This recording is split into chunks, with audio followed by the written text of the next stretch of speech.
Really delicate theme I want to talk about today, about something I was really passing through these last months, and trying to bring this over to you because I think it's really important.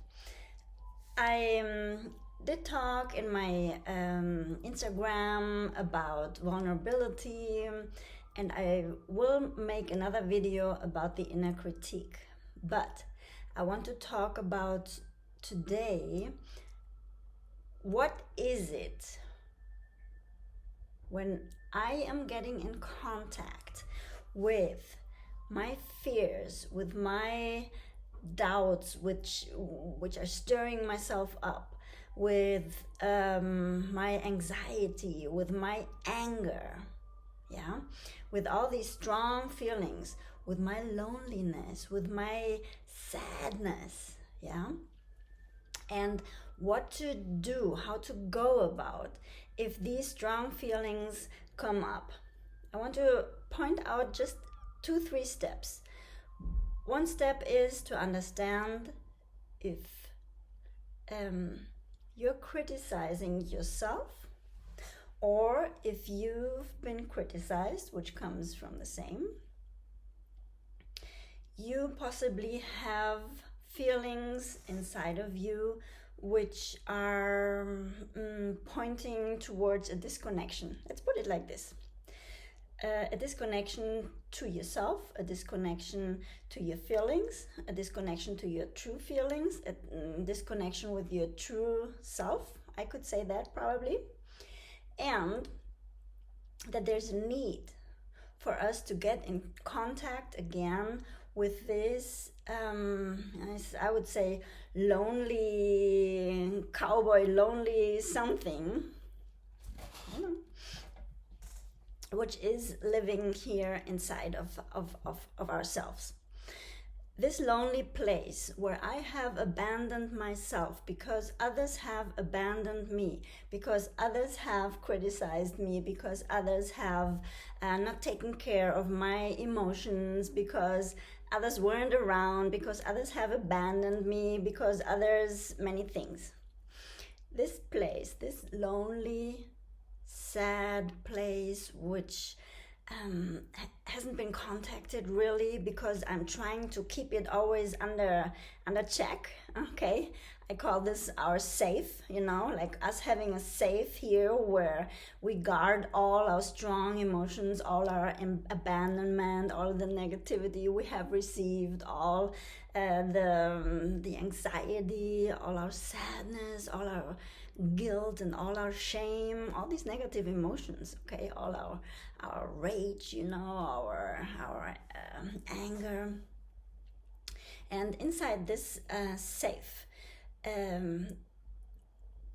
they are all guarded in there in a way that they, let's say, wouldn't show up anymore, wouldn't bother in our lives. So we have built all, let's say, a lifestyle, a behavior, inclusively a feeling, and obviously a thinking on top of this safe, on top of these, I say, lost feelings, which are all guarded in there. And this is all just like a survival modus, it's all just a modus, how we treat whatever is guarded in here, and however strong this is, because some people have it stronger, and other people have it less strong, or had ways to deal with it, deal with emotion, deal with abandonment, deal with rejection. And we have developed a whole set of behaviors, of mindset, of thinking, about ourselves and about the world, and a way of feeling around it also, which helps us to keep on guarding this space that it wouldn't come up, which is not a good idea anymore, because we're grown-up people today and we can deal differently with all this emotional abandonment, the maltreatment, the anxiety we were possibly managing, all the negative feelings. So that was good to build a safe around this once we were, back then when we were children, kids, you know, because we didn't know how to deal with this, and there was no support system around us to help us deal with it, though it hasn't become functional anymore. So what we are probably doing is, besides that, we are possibly making people understand that we are such high achievers, such leaders, and such caretakers of everybody, and that we are, you know, in charge of everything, and we take care of everything and everybody, that there is something under that.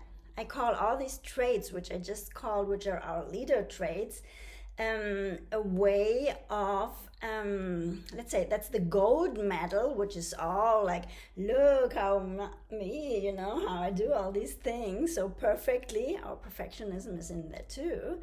And on the other hand, on the other side of this gold medal is like this dark black side, all our hurt, all our pain, all our suffering, on which this high achieving side was built on.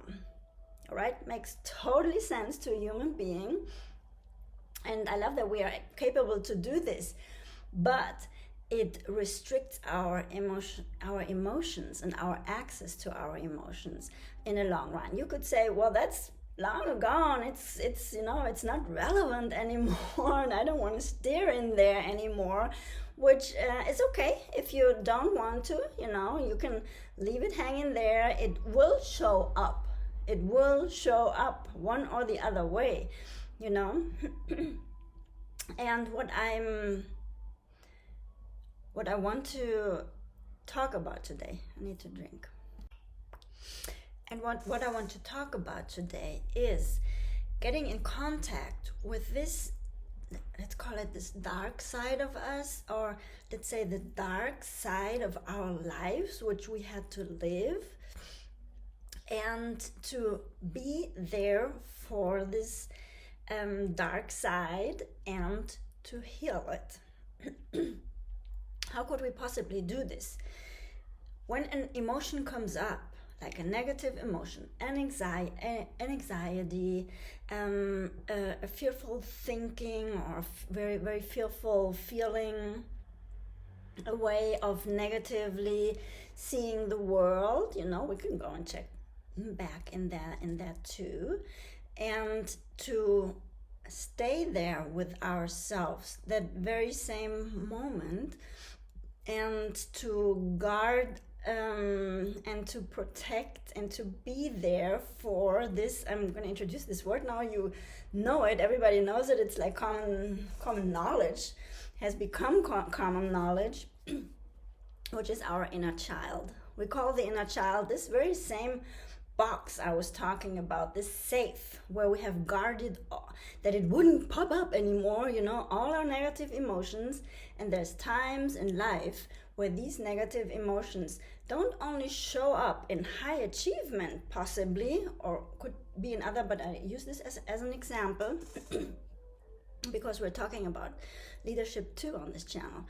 And not only in high achievement, but also in surpassing our capabilities, our power, and not listening to ourselves. And the consequences are all psychological, I wouldn't say damage, but being really charged psychologically, or to develop, obviously, diseases, you know, like not being in contact with this part will show up sooner or later. We need to heal this part in reality. And in order to heal it, we need to be there at a certain point when negative emotions, when anxiety, shame, guilt, fear, whatever it is, how it pops up, sadness, you know, if you're already going into a depression, you know, or something which is likely to become a depression, then you're already gone too far, you know. But when these feelings are coming up, when you see yourself withdrawing, when you see yourself like being too stressed out, when you see yourself like getting over, like not feeling your negative emotions, not feeling when you are surpassing your capacities, let's put it like this. And the moment these feelings come up, to be there with this, now it comes this inner child, and to ask this inner child, what do you need? What do you want from me? What is it I can be with you there? We use this by using our hands and pretending to hold this child. In my groups, this usually stirs up really strong emotions when you first hold this inner child, which is supposed to be you, or let's say it's like this emotional package which is all nicely tied up in this box. And once this comes out, it's a projecting work. You hold this child and ask this child what it needs, or you just reassure this child that you are there, that you will be there for it, for her or for him, to be present for her or for him, to ask what he or she needs, to listen inside, and to now not run away, to now not go to your daily activities, to now not do, but to stay present. And now we're opening this box a little bit, and staying there with an adult mind, with this inner child, and staying there, being there, listening to it, letting it show us. Sometimes it comes up with images, of where originally this strong feeling came first up. Sometimes we just push away images which have really hurt us. The moment we get abandoned, the moment there's some sort of abuse, the moment there was anger, the moment where we were confused, the moment there's sometimes like these key moments, and they might come up again at that moment when you hold this child, and to tell this child that you're going to be there. This takes an act of courage, and to reassure this child that you're going to protect it from now on, that you're going to listen to it, that you're going to be here with and for this child, and to hear what it has to, I wouldn't say to say, but in reality what it has something to feel for you. It is something where you want to make connection with, in reality, your own strong emotions, your own situations of abandonment, which are much in the past. So this is a little tiny insight on this technique to get in contact in the moment when you notice strong feelings are coming up for possibly a different reason. Okay, this can be in your relationships, this can be at your workplace, this can be only with yourself.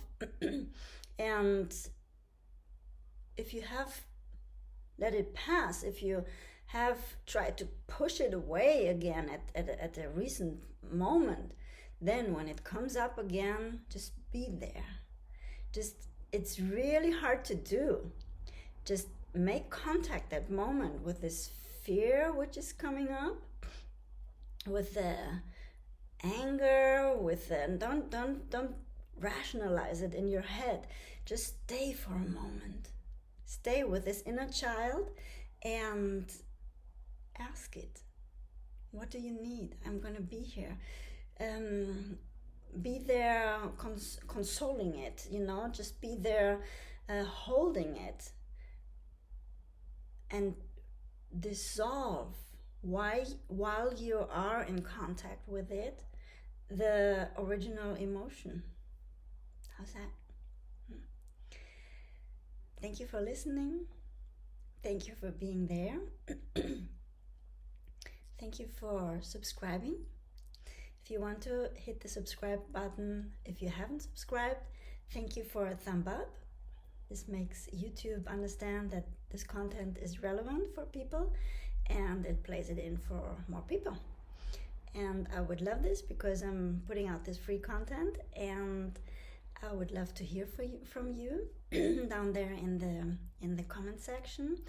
Let me hear about your experiences. Let me hear about how it works for you, how it worked for you. And I hope to see you soon, and I'm trying to bring out new content regularly. God bless you, and thank you for being here with me. I love you, folks. Ciao.